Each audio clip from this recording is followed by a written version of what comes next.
یہ سب وہ باطنی گناہ ہیں جو انسان کے دل کو بگاڑ دیتے ہیں، اس کے باطن کو میلا کچیلا گدلا کر دیتے ہیں۔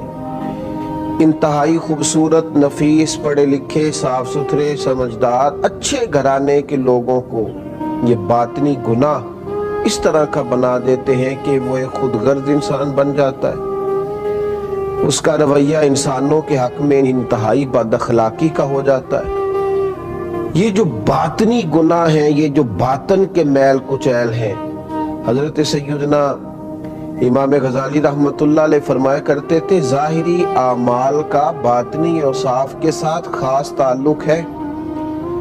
فرماتے ہیں اگر باطن خراب ہو جائے تو ظاہری اعمال بھی خراب ہو جاتے ہیں، اور اگر باطن اجلا ہو، خوبصورت ہو، صاف ستھرا ہو، عاجزی والا ہو، انکساری والا ہو، خیر خواہی والا ہو، اللہ کے بندوں کی محبت والا ہو، اچھی سوچ والا ہو، اس کے اندر یہ ساری خوبصورتیاں موجود ہوں تو پھر انسان کا باطن بھی سنور جاتا ہے۔ ہمارے دلوں کے اندر بعض ایسی چیزیں ہوتی ہیں جو ہمارے لیے انتہائی خطرناک ہوتی ہیں۔ حسد کا سادہ معنی جو ہمارے ہاں کیا جاتا ہے وہ جلنا ہے۔ تو مجھے بتائیے جو آدمی جل رہا ہوگا وہ سکون کیسے پائے گا؟ بغض کا معنی دل پر کسی کے لیے بوجھ رکھنا بھی کیا جاتا ہے۔ تو جب اپنے دل میں کسی کے لیے بوجھ رکھا جائے گا، تکلیف محسوس کی جائے گی تو کیا انسان قرار پائے گا؟ تکبر کا معنی یہ ہے کہ آپ نے اپنے آپ کو بڑا جانا، کسی کو چھوٹا اور حقیر سمجھا، تو جب ہر وقت آپ اپنی بڑائی ہی کے چکر میں پڑے رہیں گے تو کیا دل کو قرار آئے گا؟ تو یہ وہ باطنی اور روحانی مسائل ہیں جو سامنے والے کا تو شاید کچھ نہیں بگاڑتے، لیکن اپنے آپ کو وہ تکلیف میں، اذیت میں، پریشانی میں مبتلا کر دیتے۔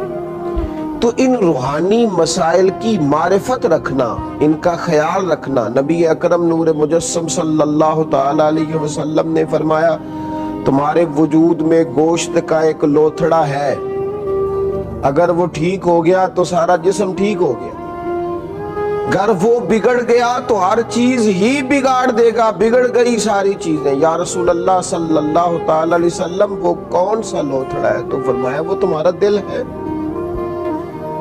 اگر تمہارے دل کے اوپر میل کچیل ہو، بغض ہو، عداوت ہو، کینہ ہو، حسد ہو، تکبر ہو، بدگمانی ہو تو سارے جسم کو بگاڑ دے گا، تمہیں شدید تکلیف میں مبتلا کر دے گا۔ لیکن اگر دل صاف ہو، اگر دل میں عجز ہو، اگر دل میں محبت ہو، اگر دل میں خلوص ہو، دل میں للہیت ہو، اگر دل کے اندر کسی کے لیے درد ہو، خیر خواہی ہو، تو پھر یہ دل باقی اعمال کو بھی سنوار دے گا۔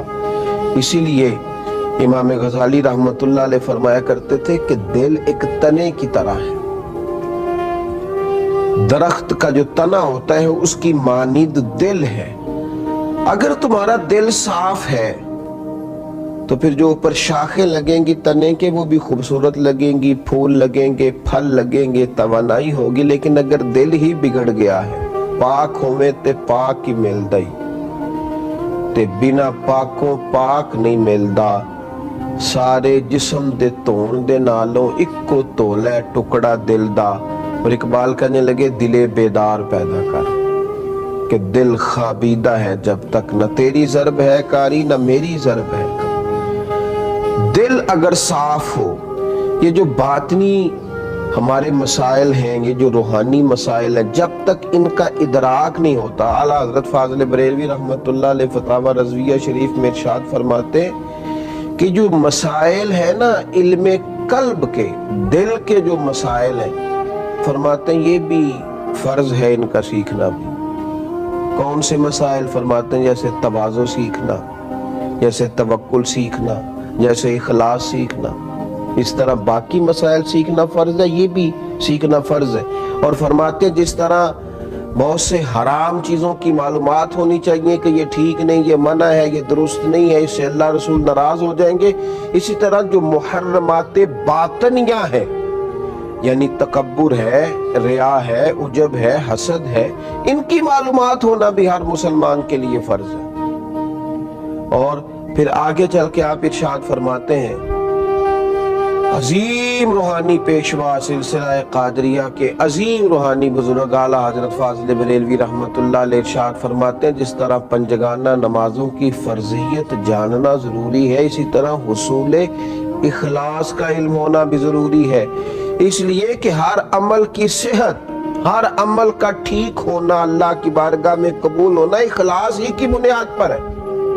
اگر اخلاص کی معلومات ہی نہ ہوں گی تو یہ وہ روحانی مسئلہ ہے، یہ وہ روحانی مسئلہ ہے جو تمام اعمال کو ضائع کر دے، اکارت ہو جائے گی کی ہوئی ہر ایک نیکی۔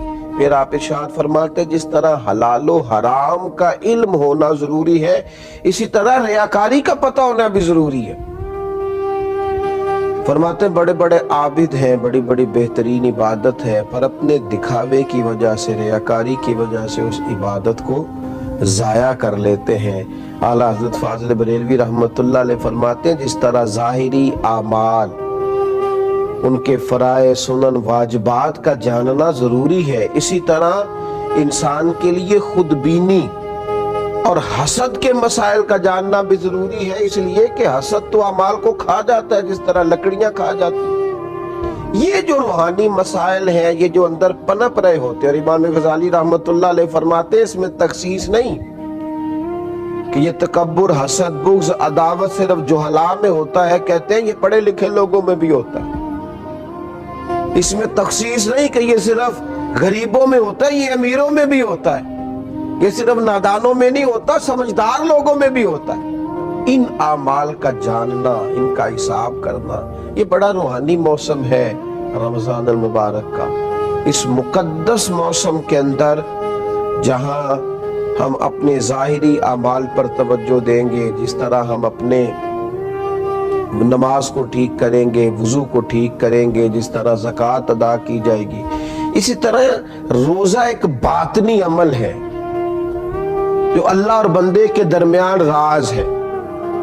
تو روزے کے باطنی عمل کے ساتھ ساتھ ہم اپنے باقی اعمال پر بھی توجہ کریں کہ ہمارا دل کہیں حسد کا شکار تو نہیں، بغض کا شکار تو نہیں، عداوت کا شکار تو نہیں، بدگمانی کا شکار تو نہیں، عجب کا شکار تو نہیں۔ اگر دل کے اندر یہ ساری بیماریاں ہوں گی تو یاد رکھیے گا سارے اعمال کے باوجود، ساری نیکیوں کے باوجود انسان نہ قرار پا سکے گا، نہ وہ نیکیاں اللہ کے حضور قبول ہوں گی، نہ اسے کوئی فائدہ ہوگا۔ اپنے ان روحانی مسائل کے حل کے لیے سب سے پہلے کوشش کی جائے، اپنے باطن سے ان قدورتوں کو، ان بیماریوں کو، ان چیزوں کو سب سے پہلے نکالا جائے۔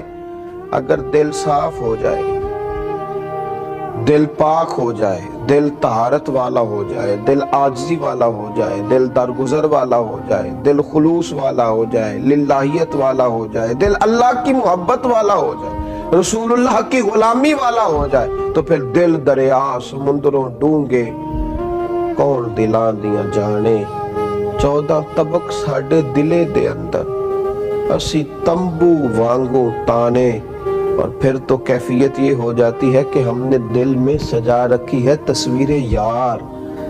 جب یہ ساری بیماریاں نکل گئیں، اب ہم نے دل میں سجا رکھی ہے تصویر یار، بس ذرا گردن جھکائی، دیکھ لی۔ اللہ تعالی ہمیں ان روحانی مسائل سے نجات عطا کرے اور ان بیماریوں سے شفا عطا کرے۔ آخر دعویٰ یعنی الحمدللہ رب